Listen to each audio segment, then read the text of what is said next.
Les ministres ne savent pas, si le gouvernement ne sait pas, alors on propose un pacte de responsabilité. J'ai eu l'occasion d'en parler récemment. Rien que le terme, c'est considérer tous les chefs d'entreprise comme des irresponsables. Alors, les chefs d'entreprise, vous croyez que le matin, ils ne pensent pas à leurs salariés, ils ne pensent pas à savoir comment ils vont faire la fin du mois, s'ils doivent embaucher, comment ils vont régler leur production? Déjà, considérer le chef d'entreprise comme un irresponsable, c'est prendre le problème à l'envers. Donc il faut des ministres qui sachent de quoi ils parlent. Au lieu de nous faire des grands mots, redressement productif, tout ça pour vouloir dire une entreprise en difficulté ou au bord du dépôt de bilan, alors il faut appeler un chat un chat. Et arrêter de rentrer dans cette espèce de novolangue avec des termes, on fait des conventions, des pactes, des machins et autres. C'est pas ce que les Français attendent. Hein. Les Français, ils attendent des emplois et que quand on voit que cette année, l'investissement en France a baissé de 77%, c'est les emplois dans 2 ou 3 ans. C'est absolument catastrophique. Et il faut qu'on s'en rende compte. En fait, pardon, mais je pense que... Est-ce oui, que vous avez encore... voilà, on déborde et en fait... Mais bon, on va répondre à vos questions. Pour qu'on avance, on pourrait faire des heures et des heures avec vous. Voilà. Non, mais simplement pour qu'on sache, jour de colère et... Pour vous avouer, j'ai quand même 9 jours de jeûne dans les pattes. Vous avez un dossier de presse. Oui, simplement, ce que je voudrais savoir, c'est comment vous envisagez la suite. Oui. Jour de colère, c'est une manifestation d'un après-midi. Vous avez un site internet. Est-ce que vous allez continuer à être en colère et de quelle manière? Alors, oui, on va continuer à être en colère. Jour de colère, en fait, et maintenant, nous avons plus de 30 antennes en région. Et donc, nous envisageons aussi beaucoup de choses en région. Voilà. C'est-à-dire, par exemple? Écoutez, il me semble qu'il y a des élections bientôt. Et il me semble bien qu'il y a certains ministres, en particulier Emmanuel Valls, qui va aller soutenir certains candidats. Ça peut peut-être donner des idées à des gens. Alors, je dis ça au hasard. Une petite précision quand même pour... Alors, je ne fais pas partie moi, de l'organisation de jour de colère. Non, j'interviens à titre personnel. Non, mais on est très sur le jeu. Okay. Pardon. Simplement, je voulais dire que moi, je ne représente personne à part moi-même. Voilà. Je ne fais pas partie de l'organisation de jour de colère.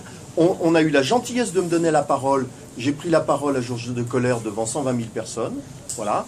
Et j'interviens à titre personnel. Je suis un contribuable. Je défends les Français de l'étranger, les Français tout court.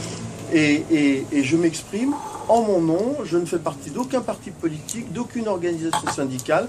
J'ai manifesté, je suis monté spécialement 3 fois à Paris, 3 week-ends de suite. Voilà, et je vais repartir d'ailleurs retrouver ma famille. C'est très intéressant ce que vous dites, mais... non, mais je vous le dis pour vous le sachiez. J'ai compris. Alors, vous aimez parler, c'est pour ça. S'il vous plaît, pour compléter ce qu'a dit Béatrice Bourg, je vous poser une question sur la suite de Jour de colère. Absolument. Moi, je voudrais simplement compléter ce qu'a dit Béatrice à l'instant, c'est qu'il y a eu, avant Jour de colère, une incroyable pression politico-médiatique. Ça va être une manifestation ultra-violente, ça va être composé de forces d'extrême droite, etc. C'est pas le cas, monsieur? Non, c'est pas le cas. Attendez, moi j'y étais et je ne suis pas d'extrême droite, je m'en excuse. Donc moi je parle de ce que je suis moi. Et donc il y a une pression politico-médiatique exceptionnelle. Énormément de gens, et moi alors là dans la manifestation que j'ai parcouru de long en large, ça m'a été dit des centaines de fois, ah ben moi je suis venu tout seul, je voulais pas que ma femme vienne, je voulais pas que mes enfants viennent parce que on avait peur que ce soit violent. Le soir, quand les gens sont repartis, ils ont dit la prochaine fois, quand une manifestation, si une autre s'organise, on viendra en famille.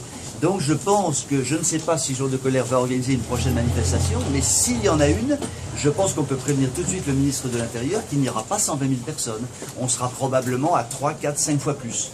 Alors ce sera 600 000, c'est-à-dire pour le préfet Boucaud 60 000, mais ce sera quand même 600 000. Voilà, c'est ce que je voulais dire.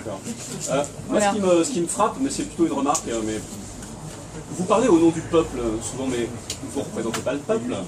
ni l'une, ni vous, monsieur. Vous pouvez me parler souvent au nom du peuple, comme si le peuple était vraiment en marche derrière vous et que vous auriez 600 000 personnes. Ah, écoutez, alors d'abord, quand on est dans le milieu associatif, Des diversités qui n'existent pas. Je remarque que vous avez... Non, monsieur, excusez-nous. Il y a quand même des diversités dans ces rassemblements Madame, je qui peux pas... n'existent pas. Non, mais Madame, est-ce que... je parle. Faites-la venir, s'il vous plaît, parce qu'autrement... Non, non, non, mais je ne peux pas la faire venir. Est-ce que tu peux lui demander de... alors, Et les journalistes, donc, la question que vous posez est... Vous avez entendu, madame, on s'en fout des journalistes. Moi, dans la Non, mais manifestation, en fait- j'ai beaucoup entendu parler de journalistes collabos. Voilà. S'il vous plaît. Pardon, journaliste collabo, ça vous va comme... La Non, ça ne va pas. Attendez. Je l'ai dit plusieurs fois. Ne répondons pas. Non, j'entends madame qui s'énerve, mais j'ai beaucoup moins entendu dans cette manifestation journaliste collabo. Est-ce que c'est un terme que vous Puis-je reprenez, répondre monsieur à votre question? Absolument, je vous écoute. Laissez-moi simplement répondre calmement. Vous parlez tout à l'heure, vous disiez c'est extrêmement intéressant, vous avez employé une expression que je trouve fascinante. Est-ce que vous représentez le peuple? Je constate qu'il y a un journaliste, stagiaire, qui fait une manifestation de, par exemple, 1 million de personnes, et qui va passer sur une télévision le soir en disant il y avait probablement 150 000 manifestants, et il le dit devant 7, 8, 15 millions de personnes, a une audience extraordinaire. C'est-à-dire que ce journaliste qui ne représente vraiment personne Voilà, petit monsieur. et qui dit des choses fausses va être considéré comme parole d'évangile, comme quelqu'un qui est représentatif de l'information et de la société. Vous parlez de qui, Moi, monsieur je vous C'est qui parle ce journaliste stagiaire maintenant, je vous parle de moi. Je préside personnellement plusieurs associations. Nous avons des centaines de milliers d'adhérents et de sympathisants. Mais vous pouvez nous le prouver? Un député, bien sûr. J'attends les Bien preuves, sûr. alors. Donc, Pas de souci. je suis Moi, prêt à désolé, vous mais écouter, quand monsieur. vous parlez de la représentation du peuple, soyez quand même très prudent parce que la façon dont les médias s'accaparent la représentation, notamment politique du peuple, me fait doucement sourire. Voilà, c'est tout ce que je voulais dire. Voilà, bon, Donc, bah vous pouvez pas parler écoutez, de je journaliste collabo, par contre. vais juste maintenant aller me reposer. Oui.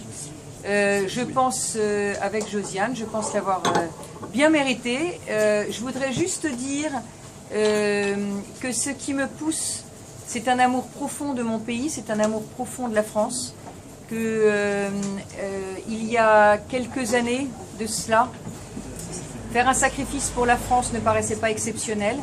C'est vrai que je crois que nous avons fait un sacrifice pour notre pays, pour la France que nous aimons, et que c'est un sacrifice. Nos ancêtres partaient les armes à la main, eh bien nous partons aussi les armes à la main, mais nous partons de façon pacifique, non violente, comme nous l'avons prouvé depuis maintenant plus de 8 jours. Voilà, merci beaucoup à vous. Merci Béatrice en tous les cas.